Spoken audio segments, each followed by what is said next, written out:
రాజమౌళి కుమారుడు ఎస్ఎస్ కార్తికేయ నిర్మాతగా 2 ఆసక్తికరమైన ప్రాజెక్ట్స్ అనౌన్స్ చేశాడు. ఈ మేరకు ఆయన ఒక పోస్ట్ కూడా రాసుకొచ్చారు. 2 ఏళ్ల క్రితం కొత్త కుర్రాడు సిద్ధార్థ నాదెళ్లతో స్ఫూర్తిదాయకమైన ఫ్రెండ్షిప్ సబ్జెక్ట్ పై పనిచేస్తున్నప్పుడు మరో థ్రిల్లింగ్ ఫ్యాంటసీ కథ అకస్మాత్తుగా మరో కొత్త కుర్రాడు శశాంక్ ఎలేటి ద్వారా మా దగ్గరకు వచ్చింది. విన్న వెంటనే అది కూడా మమ్మల్ని అంతే ఎగ్జైట్ చేసింది.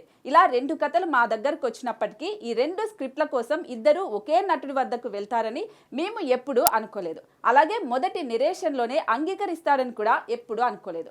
ఎవరినైతే నేను చాలా కాలంగా ఆరాధించానో బహుముఖ ప్రజ్ఞకు ప్రతిరూపము ఆయనే ఫహద్ ఫాసిల్ అంటూ ఆయన రాసుకొచ్చాడు. ఇక ఇప్పుడు బాహుబలి నిర్మాతలు సోబు యార్లగడ్డ, ప్రసాద్ దేవినేనితో కలిసి 2 సినిమాలు అనౌన్స్ చేశాడు కార్తికేయ. ఈ 2 సినిమాలలో ఫహద్ ఫాసిల్ హీరోగా నటిస్తూ ఉండటం గమనార్హం.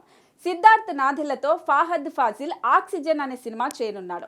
Prashanth Eleti Don't Trouble the Trouble అనే పేరుతో ఒక సినిమా చేయబోతున్నాడు. ఇక రీసెంట్ గానే ప్రేమలు పేరుతో మలయాళంలో సూపర్ హిట్ గా నిలిచిన సినిమాని తెలుగులో అదే పేరుతో రిలీజ్ చేశాడు కార్తికేయ.